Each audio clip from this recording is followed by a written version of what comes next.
Our guest today is the Chief of Police of the city of Brooklyn Park here in Minnesota. The city that is one of the cities that is vastly populated with Liberians here in the U.S. And we say Minnesota is like 40,000 Liberians strong. And Brooklyn Park holds, a larger portion of the 40,000 strong Liberian community. And he's the new chief. He's been in the position for a little over 2 months now, like I understand. He will be telling us about his role. He will be telling us about himself, his role, what we expect in the community, how can we mitigate the issue of crimes in our city, and how can the police and the community work together. And Chief Bruley is joining us along with Ambrose Russell, the CEO and founder of the Inner Hero, an organization that is responsible of helping in making sure the police and the community can come together and work as one. With all much ado, let me welcome Chief Bruley. Welcome to KMTV. Thank you very much. Yeah, and we just hope that you can just get the microphone a little bit closer and speak into it, just because we have to have you. How about that? Is that better? Much better. And this is our space. I know it's your first time here with us, but on this note, I'd like to officially welcome you to KMTV. Though we're not in your city physically, but if you just look, we're just on the border of Brooklyn Park and Brooklyn Center. But we're happy to be serving the entire Minnesota and beyond. And let's say welcome to you again. Thank you. Thank you for giving me the opportunity to be here. And I know, like I said in the intro, you've been in the hot seat of our crime service, for a little over 2 months now. But tell us a little bit about yourself. Let's start with that. Who is Mike Bruley? Yeah, so born and raised in Minnesota, small town of Wyoming, Minnesota. My dad was a police officer in that small town. And then from pretty early on, when I was young, I knew that I wanted to be a police officer, and so that was the path that I was on. And for me, it was always, honestly, at being young, I wanted to catch bad guys. But really, as I matured and realized what I really wanted to do was, represent people that were victims of crimes or really couldn't represent themselves. I really felt a calling to do that work, and policing seemed the right fit. So went through college, ended up getting out and eligible to become a police officer, and got hired at the city of Brooklyn Park about 28 years ago. So I've been here for 28 years as a police officer in many different roles throughout that time. And then now, just recently here, about almost 2 months ago, was promoted to the police chief. Wow, and what does this mean for you? Live in the community, live in the state of Minnesota, born and raised in Minnesota, went to school here, went through the rank and files of the police, and today you are the police chief. What does this mean for you? It's really exciting for me, to be honest with you. I've had a great career and done a lot of great things at the city of Brooklyn Park, and all that after 28 years, you really start to love the community, and because you're part of it, right? Like, I have tons of friendships, Ambrose Russell being one of them, right? That one of many friendships and partnerships that I have developed, and it really becomes part of who you are, right? You really feel connected to the community. And so now in this role as a police chief, it's exciting for me to be able to just have more influence on how our police act, how we interact with the community, how we do our jobs, and how we connect with our community. All that, although it's heavy lifting, it falls on my shoulders. And I'm excited about it, to be honest with you, because I can no longer blame anyone else for what we're doing or we're not doing, because it's my responsibility to make sure that we get it right. And somebody watching may think that, Mike will have gone to other cities in Minnesota or other states, to serve those areas, as it relates to crime service, but you chose Brooklyn Park. Why? Yeah. It's not a great story, because I didn't even know where Brooklyn Park was when I was going to become a police officer. I didn't. Somebody had told me that they were hiring police officers, and back in 1995, there was, 600 jobs, or I'm sorry, 600 people eligible for one job in the state. Wow. So it was really, really competitive, and so I didn't know where Brooklyn Park was, but I put in for it, and it was a laborious testing process, and at the end of the day, I was one of 4 people brought on and hired as a police officer in Brooklyn Park. So while I didn't even know, when I went to go test here, I didn't even know where the city was. Wow. But what's been great is after 28 years of investing here, I've grown and developed with the city, to be honest with you. I've cherished the great moments, but I've also seen a lot of the hardship that the city's been through. And going through all that over this long period of time really gives you, it connects your heart to the community. That's the best way I'd be able to describe it is, this is my community. I have blood, sweat, and tears for this community, and I'm very committed to it. So that makes me very excited to be the police chief here. And I know it was a tough decision because you live in a community, you know the people you work with, and stepping up to this role. What can you say about, a form of leadership we should expect from you as chief of police? Yeah, my leadership is really centered around, and I always talk about everything I do is about the people. And it's both the people inside the walls of the police department, and then for sure the people that we serve out here in the community. But all my decisions are about how does those affect the people around me and when we do that. And internally I talk about that a lot. Even the promotions I've recently made, I made it really clear to those individuals who I promoted was the attributes that they showed me that they value our staff inside the building. They value the people who are behind the badge and the work that they do, because we don't make anything. We don't make widgets. Our widget is customer service. Our widget is how good our police officers are at coming out here in the community and being great people, great servants to the community. And the first thing we gotta do is make sure that we have great people in the building and that we treat them really, really well, and so that we can expect the highest work out of them. And then outside the building, we can have high demands. And so the culture that I want to accept, the culture that I will create and continue to develop in our police department is for us to understand that we are in the customer service business. Police officers need to look at themselves as we're out here to serve our community and be in the customer service business. Now, where we get kind of convoluted, and this has been a problem in my industry for a long time, is sometimes a culture in a police department can get the idea that we are here to regulate the community, right? Because we're police officers and you're speeding and you did something wrong, and so I have to regulate and arrest and control community. And there's part of that because somebody has to. We have laws and rules and somebody has to enforce them, or they wouldn't matter, right? But how you do that work matters. Like how that police officer enforces that law or chooses, maybe there's a different route other than to enforce that law. Like the decision making behind that really matters on how people are left feeling about their police department. And so how we do our jobs and how we think about our jobs, and some of the things like I talk about with our staff is you can write a ticket and that person can leave that ticket with the idea that that police officer was just trying to punish me. That police officer was he wanted to write that ticket and give it to me, right? Like all of us, I've been there. I've gotten a ticket where it's been like that, where I'm pretty sure the trooper that left was just ecstatic that he was able to write me a ticket when he left. That seemed very personal, and it shouldn't be personal. We are doing a service for the community, and sometimes our service is we have to write a citation. Sometimes our service is we do have to make an arrest. But how we do that, how we leave that person feeling, right? Like if I explain to you, I gotta write. I mean, you're driving more at the approach. Yeah, 100% is the approach, right? Because how you feel like, was there intent? Did I have a voice? Did the officer treat me with respect? Did I understand the reasoning why the citation, the arrest, or the interaction occurred? Was it explained to me? That all matters. That'll change how you feel about the police. So in your over 20 years of policing, what has been the most, difficult moment you face as an officer?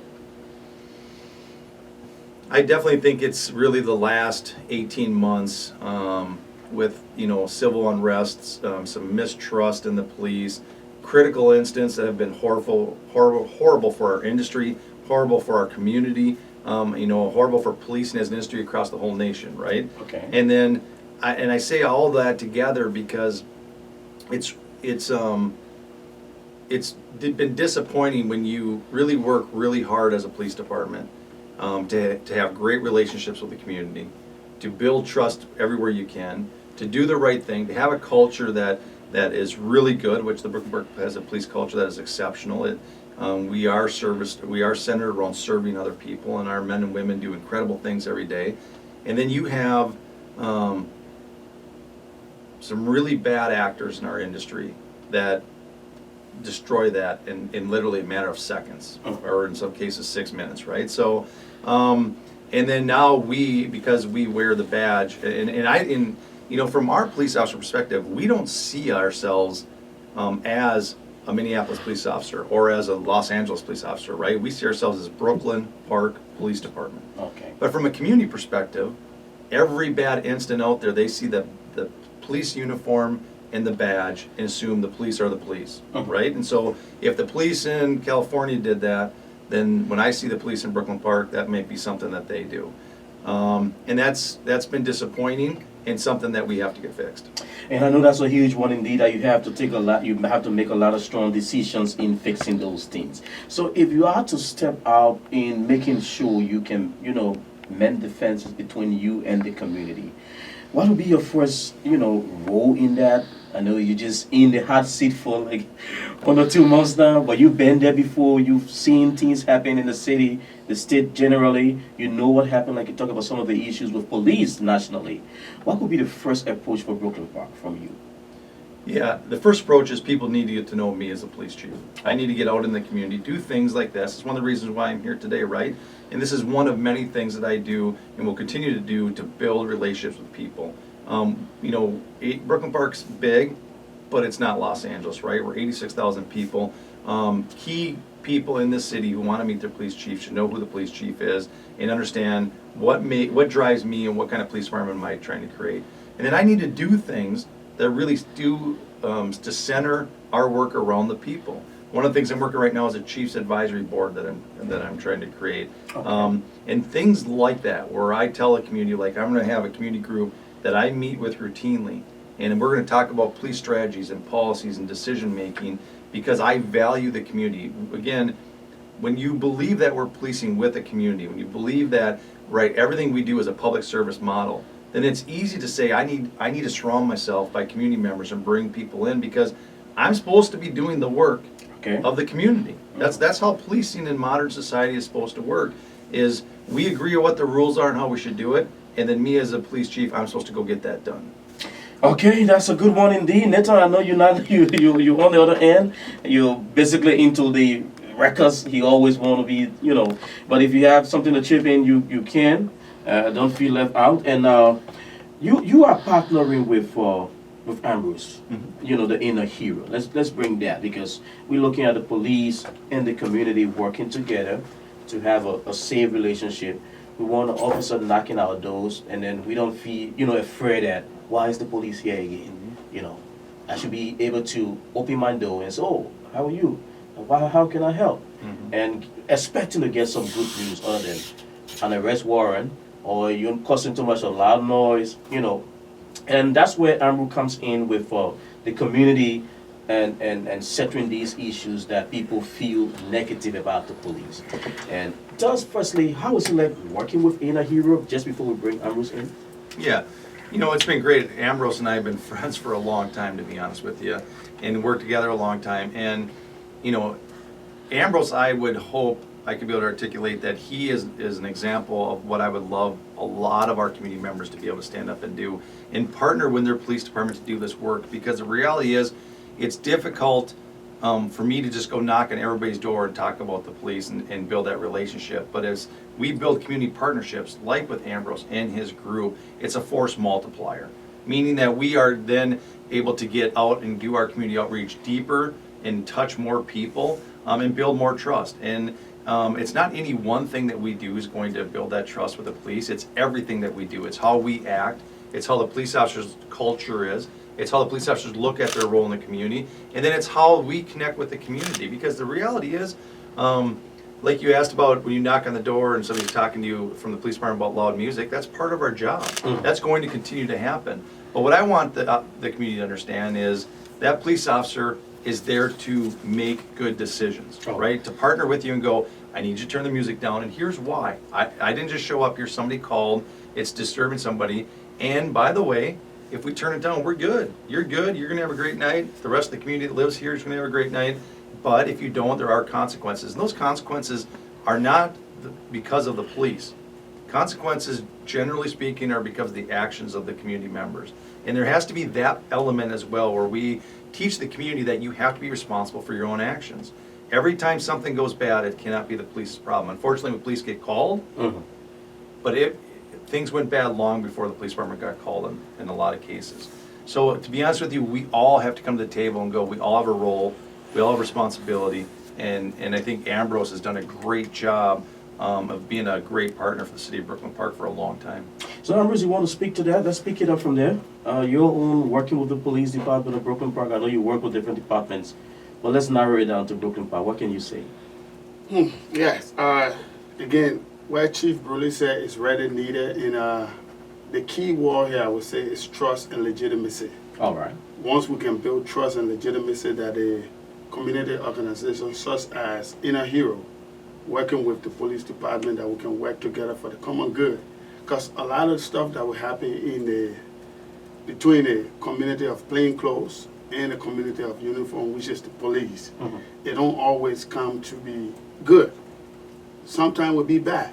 But the way he described the relationship piece, that's where we come in now to help mitigate that part of that and clarify some of the stuff, because the police at some point in time when the community of plainclothes is under tension or hot, they don't want to interact with the community of uniform. Okay. So that's where the partnership of Inner Hero comes in to be that middle ground, that bridge, serve as a partner to build that gap. And through that, we have had this relationship over a while, and I can speak directly for him because he's a great guy. He loved the community, and I'm very, very much excited. And I know you were one of those who hoped that he got the job. Yeah, I'm very excited that he's in the position. Can you, before you go further, can you check that microphone and see whether it is actually on? Because we're getting you a little bit lower than we should expect. I know my ears were not Yeah, deceiving. so Yeah, much better. as I was saying, I can speak for him. All right. I know him. I know him in depth. I know his heart. I know what he wants to do, and the best is yet to come with the partnership and the relationship that we have, and all the discussion we're having behind the scene and ideas we're putting together to bring forth to improve the relationship with the community of plainclothes and the community of uniform in the next couple of months, years to come. There will be a great transition through his leadership that I can vouch for. And I know that's a tough one because generally people would think that if a plainclothes person is working with the police and doing this, you are looked at differently by community members. Is he trying to, cover up for the police or doing something? What are some of the challenges in making people understand that the police are our friends and we should work together in having a peaceful community from your own standpoint? The number one thing that can break that stigma is consistent communication. I call it social interaction, facial recognition. Today you interviewing Chief Bruley. If he meets you out there tomorrow, he might not remember your name is Cyrus. When he walked in, he said, I think I know you. So, because I'm always in the community covering events, so probably we've crossed paths before, and I can admit that I think I know you. So part of the discussion that we have that bring the police of uniform and the community of plainclothes together is to social interact and facial recognize. Okay. Hopefully that 3 o'clock in the morning or in the afternoon call, like he was explaining about the music being turned down, what have you, when he or his or her officer appear at the house, once they see you open the door, the first thing that comes down, there's a level of de-escalation. You have interacted before. They remember you by face. The social interaction from the interview is there. So when people tend to know people, I don't care what happened, there's a level of mutual respect. And the way this mutual respect take place is that we have to consistently coexist through this consistent communication. The problem with the police and the community of plainclothes is not shooting. It's one aspect. The main problem is communication, communication, communication. And I know that's something our community will take time to get adjusted to. So I must admit you guys have a lot of work to do. And how prepared are you to make sure that you don't just leave it in the middle of nowhere, but taking it to the finish line? Yeah, I mean that's my commitment to the community, to be honest with you, and it's all hands on deck, right? So I truly believe that I want my success to be judged on what my accomplishments are, right? Not just trying to get it done, but what we actually get done. And that's why it's important when we do this work to have real measurements in place. Like, are we better today than we were 2 months ago? Next year, were we better than we were today, right? So there are things that we need to do, and some of it are hard to measure. But I think we can, through certain things like surveying the community and looking at our data that we have. Are we using less force? Are we making more contacts? There are actual mechanisms that we can do to measure and see how our police legitimacy and police trust is So you do going. that on a daily basis? Maybe when your day has ended, you sit back and say, what did the police department of Brooklyn Park achieve today? I don't know if it's hard on a daily basis, right? Because it's a pretty big organization. We take a lot of calls. But I think we look at it as a broader spectrum and analyze the data that we have. And one of the tools I think that we underuse is truly asking the question of our community members. One of the things that I'm trying to do a lot more of when I'm out in the community is literally asking community members, how are we doing? How's the Brooklyn Park Police Department doing for you? Have you had interactions lately? And when you have, how did you feel when you got done with that interaction? Sometimes just asking that question really puts people on the spot, be like, it's actually been pretty good. I've had people say that, like, they inherently maybe have a lot of mistrust, but like, actually with Brooklyn Park, I really haven't had a bad experience. Now, I had a bad experience in another police department or another state, but to be honest with you, when I interact with the Brooklyn Park Police Department, it's been pretty good. And I say thank you. And by the way, if it's not, please call me, right? We have mechanisms in place to make sure that we have a culture of competent police officers that do great work, and also a culture that has accountability. If they don't, we hold them accountable. All right, holding them accountable. That's one good thing. That's what people, I'm sure, will hope to see. And Nathan, I know you're singer and you want to come in. Welcome again, Police Boss Mark.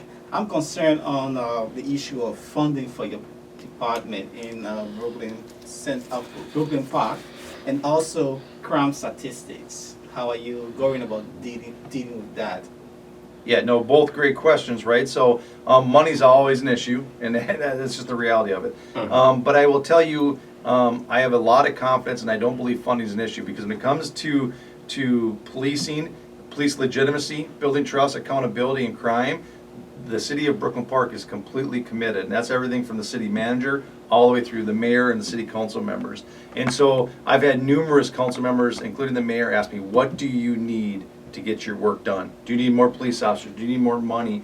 And to be honest with you, my initial stance has been, hold on, because I only want to take money and resources when I know what I can do with them. And so I need to kind of surveil the landscape a little bit and really assess, what do we need and what are the needs of the police department so we can better serve the community in a lot of different ways. But I want to do it right and smart. I just don't want to take money and start throwing it everywhere. It's got to be strategic and part of a larger plan. But I think the goal that I want to get put out there to you is, your city council and mayor are incredibly supportive of this work, and they will find the money to do it. It's very important to them. And if you had to talk about the size of your department, what can you say? Is it okay at this time? Are you intending on hiring more officers? What can you say about that?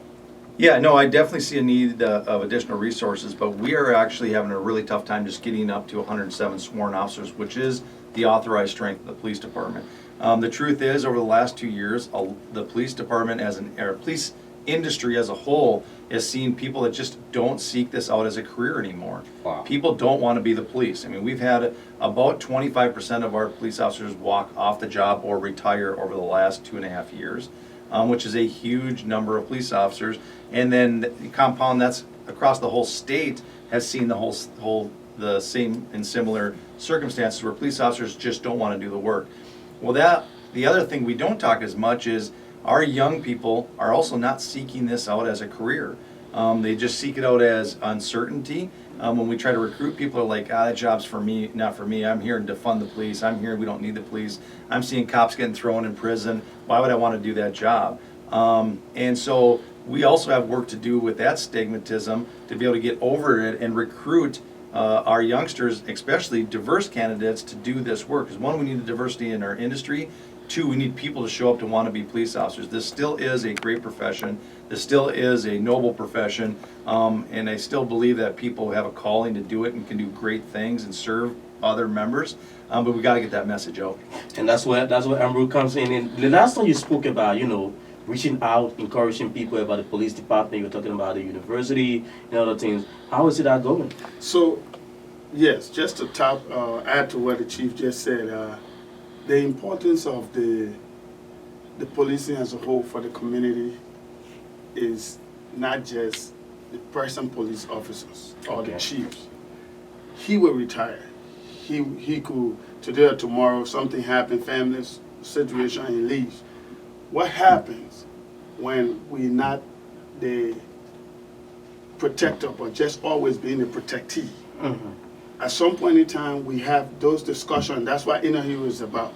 Those discussions have to start to begin at the home, at the table, breakfast table, dinner table, lunch table, and what have you. Because for the police culture to change, the people who just talking at the culture cannot just change it. We have to be the change. So we have to become lawyers, doctors, teachers, police officers, firefighters, and what have you. And that's how the change comes. And that's some of the program that the Inner Hero is working on, to see how we can work within the schools and galvanize those young kids to let them know that the police profession, it is a noble profession. Despite that we have 4, and I repeat, 4 police officers that were involved with George Floyd's death. There's a vast number of police officers that are still doing good. So we got to look at it from that point and get to know that for the change to come, we have to be the change. If we're not part of the change, we just talk at the problem, and that cannot solve the problem. So the conversation have to start to begin at home, to tell the young kids and the middle-aged men and women that to change something, you have to be that change. And that's how we get the change. And that's it right there. And I know few community members talk about, calling to throw in some, expectation and I don't know. Hello, if you are there, can you just join us quickly? Hi, Joel Reeves. Hey, Joe Reeves. Good to have you live with us. And we have with us the police chief of your great city of Brooklyn Park, as well as Mr. Ambrose Russell, the head of the executive director of Inner Hero. Let's hear you. Joe, are you there? Yes, I'm here. Yeah, go right ahead. Let's hear you. I just got on, so I just want to listen quickly, but it's an honor to be on with Brother Ambrose Russell, who has done amazing work in our community, and also our police chief. So thank you guys for having this forum. And Joe, I know you deal mostly with the young people. Tell us, what are plans for the city of Brooklyn Park from your young people organization in working with the new police chief? So our plans with working with the new police chief, especially through the Organization of Liberians in Minnesota, our plans involve primarily our local events, such as the soccer field, where the Liberian community has the soccer field operating in the summertime on Sundays, where we've had better engagements considerably from the past, where people were being targeted as they were leaving. Police were being called often, and in recent years things have been going better and more smooth. Our plans are working with how can we lessen the crime. Right now we have a lot of gun violence in the city of Brooklyn Park, where it is getting very scary, and how can we have a smooth transition where we lower those crime rates at the same time as lowering those crime rates, where we don't have minorities being targeted as a result of those incidents. So we have a lot of work to do on both ends. And I'm sure you're ready to work hands in hands with the police chief and the Inner Hero and other organizations that are pushing for a safe community. Yes, sir. All right, thank you so much, Joe, and I hope you keep listening. Okay, and you heard him, and that has been one of the serious concerns from communities. Police coming onto the scene when they are called, like you put it earlier on. It's your job to respond to these things, but I think from him it's like how the responses are and how it goes with community. You care to speak to that? Yeah, there's a couple of things. One, I would just, I know it sounds like Joe has a lot to do with our youth, and we started this out, and you brought up about 40,000 Liberians in Minnesota, and just, that was on the heels of, I remind you, like, we are at epidemic low levels of people interested in law enforcement. So everything I just told you tells me, like, we have a big opportunity to recruit a lot of diverse Liberian youth to get involved in law enforcement and be the future of this police department and policing in the state of Minnesota. So I really encourage Joe and any others out there that can really push and influence people that listen to this radio station to look at law enforcement, look at recruiting diverse candidates into this industry. There's never been a greater time. I mean, we are begging for people to come in, right? I told you back in 1995, I had 500 people put in for the job that I wanted.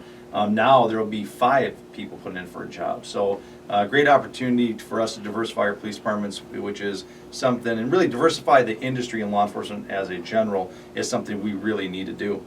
The second part of that is, I heard Joe talking about violent crime, which is very near and dear to me and is absolutely equally on my focus and something I work on with my staff every day. And he's absolutely right. When I first took on the chief's job, we looked at violent crime and we knew a couple things had to happen. One, we have to start holding people accountable. A very, very small number of people in our community are picking up guns and shooting, but they are having a huge impact. So we needed to start going after people with guns. And the first concern that I have is the exact concern that Joe had is, if you're a person of color, you don't want to be picked up in this police pursuit of trying to catch the bad guys, so to speak, but yet now you as a person of color getting stopped, vehicle searched, and you're just trying to get to work, right? And that has been a traditional concern, a valid concern of people of color for a long time, and I absolutely, completely understand it. So I made it excruciating clear to my staff when we sat down that we were going to start targeting and going after those that commit the most violence, that we know carry guns and are involved in shootings, but we were going to use a surgical approach, meaning we were going to use intelligence to lead us about who are they, where are they, and we're going to target them specifically. The days, in my opinion, of doing this large traffic stops up and down Brooklyn Boulevard and just searching vehicles and looking for bad guys, those days are over, to be honest with you. It's not effective, and it breeds mistrust in the police. If you get stopped, your car searched, and now you're just trying to go into work, what are you left with, right? You're left with believing the police have ill will, that they have motives to just mess with you, and they're just trying to find something or plant something on you. And we're better than that. It's the 21st century policing, and we can do it better. And this surgical model is the way we're going to do it. And that is something that requires everyone's effort, because everyone wants to go home safe. I'm driving, I want to go home safe. You in the uniform also want to go home safe to your family. And I know that's one thing a lot of people would think and talk about. But on the overall community policing in general, what's your own approach towards community policing, and how can we achieve that? Yeah, you know what? The way I look at community policing, when we originally talked about it, was really this I don't know, this strategy that some officers were trained in to do, and we had community policing units, like literally groups of officers that would do this work. And that is not my strategy. Community policing to me means the culture and the way in which all of us that wear the uniform look at our role in the community. Meaning that it really is transparent to us that we're members of the community, we're part of the community, we're not a military occupying force, right? We are community members that are empowered to do the community's work, and to do that, we have to partner with the community. We have to connect with our community that we serve, and that's how I look at infusing that into every police officer, every police cadet, every reserve officer, every clerical person, every detention officer in the Brooklyn Park Police Department. Okay, well, it was just bringing me to the next question about what are you working on with the inner hero in the police department in making sure this happens. But just before we go to that, let's take Kamati. Kamati, are you there? I am here. Yes, it's good to have you. I know you all the time, but yet still you still watching KMTV. That's why we say we are everywhere. And it's good to have you. And Kamati is the head of the Organization of Liberians in Minnesota. He's the executive director. Kamati, you on with us, and the police chief as well as Brother Ambrose Russell. Let's hear you. So it's a difficult thing to multitask, but thank you very much. And in New York for the funeral. Thank you, Chief and Ambrose. And I think I'm glad to listen to what the Chief was saying and Ambrose. Both of them have been doing an extremely good job. yeah, most especially the police chief. His service with the Brooklyn Park Police Station Department, let's say, has been immensely beneficiary to our community because he knows how to navigate and understands that we are one.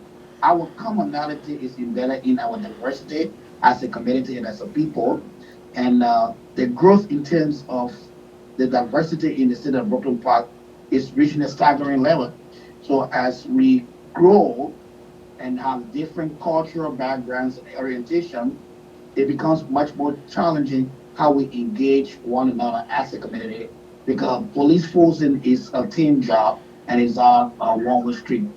And I couldn't agree more with what he said.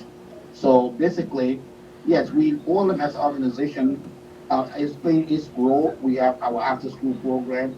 We are about to start the mentorship program, and with the community network and the police force, we can be able to deliver peace and stability in our community in terms of our young people trying to avoid jail time.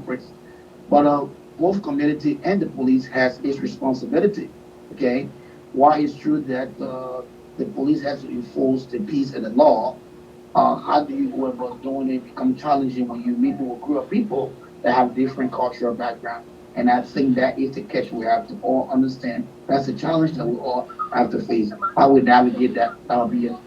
And he's also looking towards maybe your community, people from your community stepping into the uniforms. What can you say about that? Are you encouraging your young people in college? Are you preparing them from high school, making them to know that you can also do what he's doing? Are you talking to me? Yeah. He's talking about encouraging people from the different communities, to step up and also wear the uniforms. What can you say?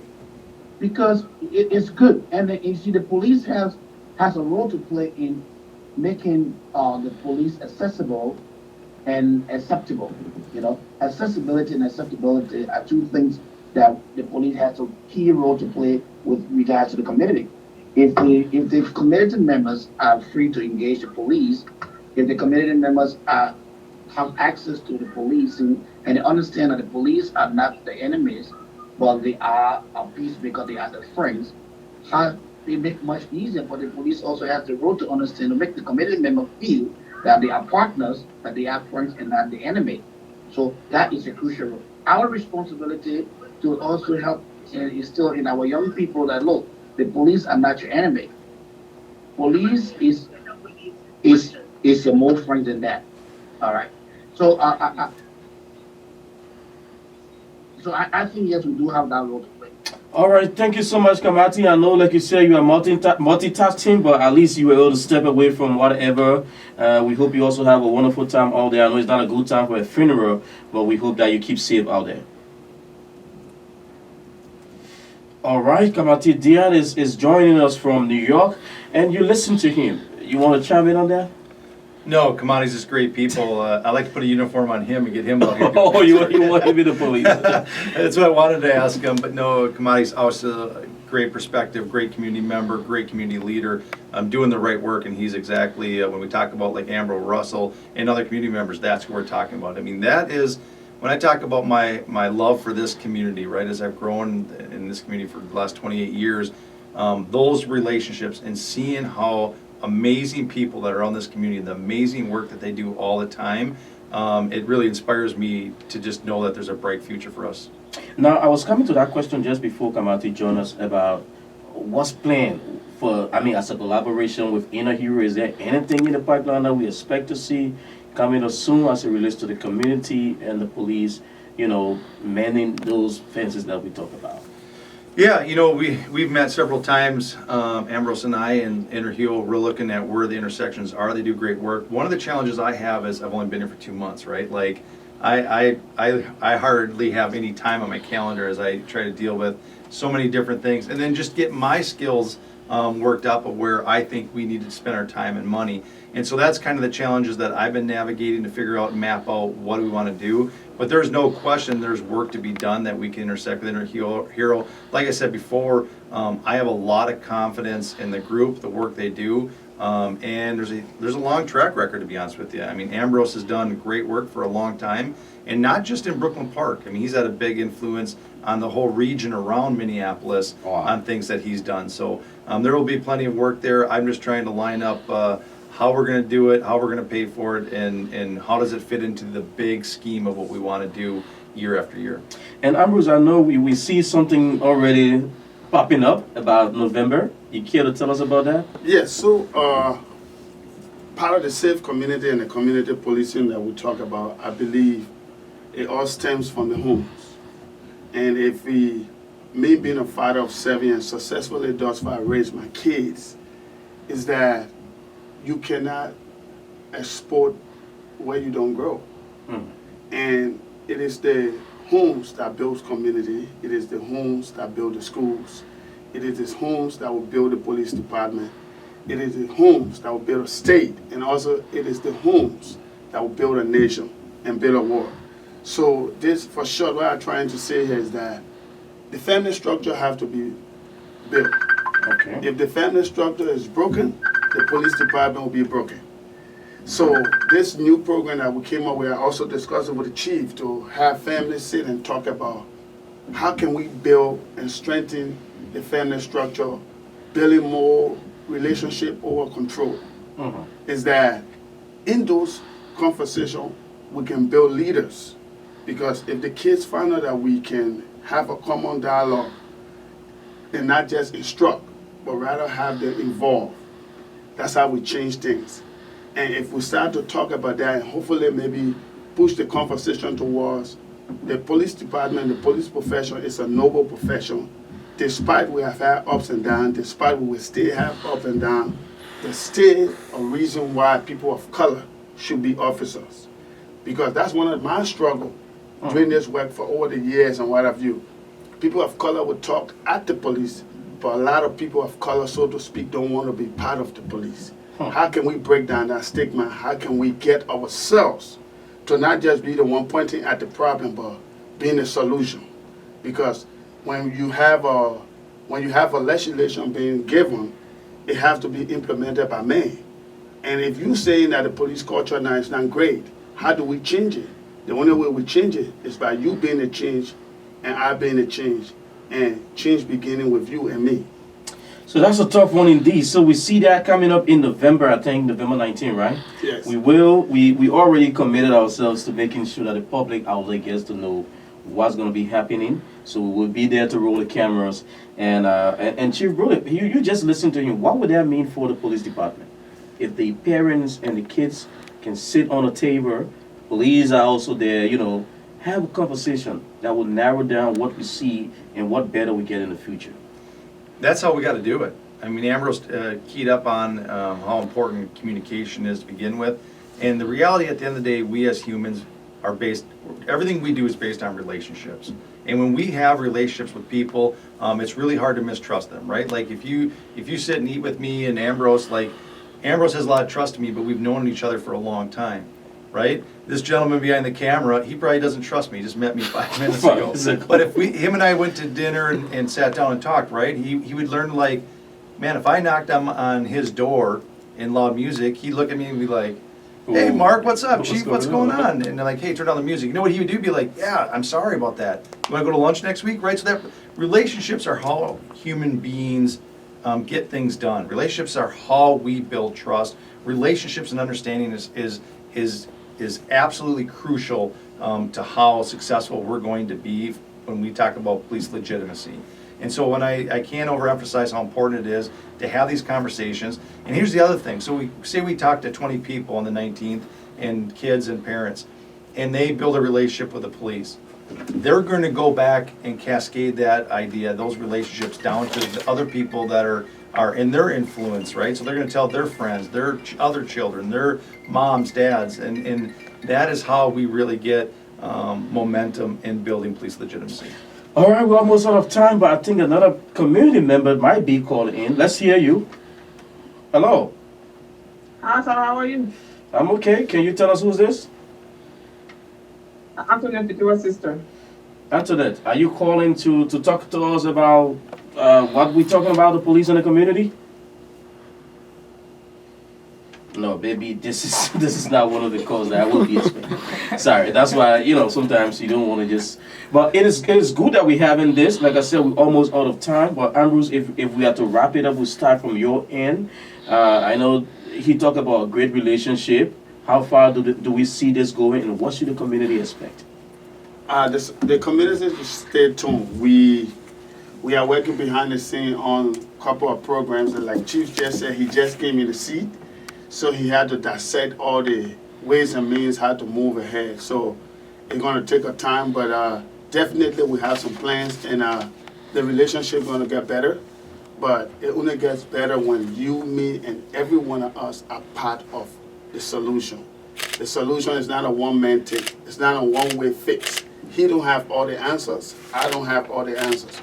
We all coming together to coexist and discuss the problem and tackle that problem. That's how we solve the problem. So today, my saying to you out there is that the police have never been God. They will never be God. The community itself have never been God. They will never be God. But we can work together. Where we have differences, we can talk about it and work towards it. And we can change the status quo. But it starts with me and you. And let us continue to work together for the common good of our community. Can I see you nodding your head, Nathan? You wanted to throw in something?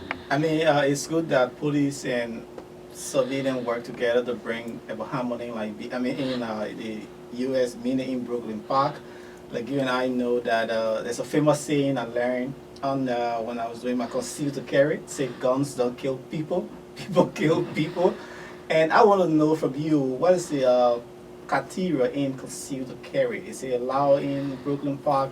Also, too, I'm concerned on the issue with this free gun lock giveaway you have coming up in November. Can you talk about that more? Yeah, I mean, obviously, when we talk about gun violence, we really want to look at a holistic approach to it. Now, the most realistic gun violence that we're mostly concerned about is this continuous shooting, street level shootings that are going on, and that's kind of a different strategy. But what you're talking about is concealed to carry, which goes on, it's across the entire state of Minnesota is a concealed carry state, so you can, as long as you have your permit, carry a gun. And to be honest with you, we see almost no problems with people that are legally carrying guns. We just don't see problems. Now, that doesn't mean we don't see somebody accidentally shoot it or, one off. So, but that is not the gun violence that we're seeing on the street level. They're not related. The people that are on the street level shooting guns at each other and shooting each other are people that should not have guns to begin with. The second part of your question was about the gun lock. Yeah, so one thing that's very important to us, though, when we talk about gun violence is get your guns locked up. And one, physically lock them up, and if you can, put trigger locks on them, and we provide them at the police department. And the reason we do that is because a lot of these illegal guns that are getting in the hands of people that are not supposed to have them, they're getting them through burglaries, they're getting them through breaking into cars, they're getting them in ways that they should not have the gun to begin with. And so if we can help our community members really be diligent about locking up their guns or locking up the triggers, it makes it that much harder for people who are irresponsible and shouldn't have these guns, getting them and then going to use them against other people. And you are making those free and available for the community. Yes. So how can one obtain that? Can you tell us? I believe I don't have the date right in front of me, but there's, yeah, so this would be a great thing for you to use is right here. So on Wednesday, November 2nd, from 2 to 4 p.m., they can come to the South Police Department, the one right on Brooklyn Boulevard, and that's a great place where you can get a gun lock. And so if you don't have a safe or a place to actually, lock up your gun, this is an easy, free way to be able to render the gun locked up and unusable. And that will help the community as well. Yeah, help all of us. So just before we take your party comment, what can you say about the importance of background check before obtaining a gun? Yeah, one, it's required by law, and two, it's very important. We take it very serious, and so we do background checks on everybody that's considering purchasing a gun. The reality is, people that have backgrounds that they've exhibited the behaviors that they should not have a gun, we want to vet them out and not give them a permit to purchase a weapon, and we do that quite often. All right, so quickly as we wrap it up, tell us, speak to the community. What do you expect when Chief Bruley is leaving this seat? How do you want to leave Brooklyn Park? In your final words to the community, what would you want to say? And if I was to really be succinct about it, I'd want the community to understand that this police department isn't some sort of military occupying force. This police department is your police department. It's your community members that is providing a service to you. That is how the culture will be under my leadership. And I need when community members to see the police understand that they have a vital role in our community, and it's to serve all of us. All right, Chief Mike Bruley, he's the new police chief of the city of Brooklyn Park, one of the cities with the largest population of Liberians here in the U.S. I can speak to that because I know what it is. And he's helping to, mitigate the issues and the problems that we have or we face. He's been here with us, and Ambrose Russell. He's no stranger. He's also the founder and executive director of the Inner Hero organization. They've been our guests on this edition of Diaspora Talk on this Friday, and we hope that we can continue to have this. Feel free whenever you think there is something you want to share with the community.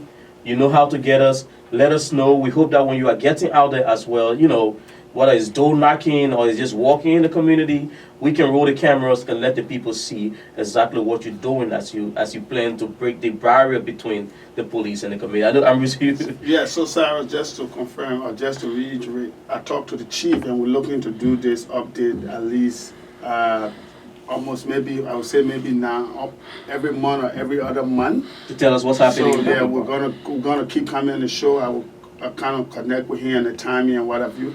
But we're looking to come with update every month to have the community involved and know what's going on. And that's why the transparency, his leadership is. And I think that's something the community will be interested in. We can have community members come and sit with you and probably grill the police. We've seen this over the period, and that's how, that will be a good one indeed. And we can tell you that, yes, indeed, we will be able to avail our time to have you whenever you think. Awesome. Even if you want a patrol and now you want me to go with you, let me know. All right. My colleague Neto, he has a casino carry as well. But it was nice having you on the show, Chief Bruley, and we hope to keep doing this as often as we can. Same, thank you. So thanks to all of you who've been watching. We will be right back. Let's take this very quick break as our guests walk out.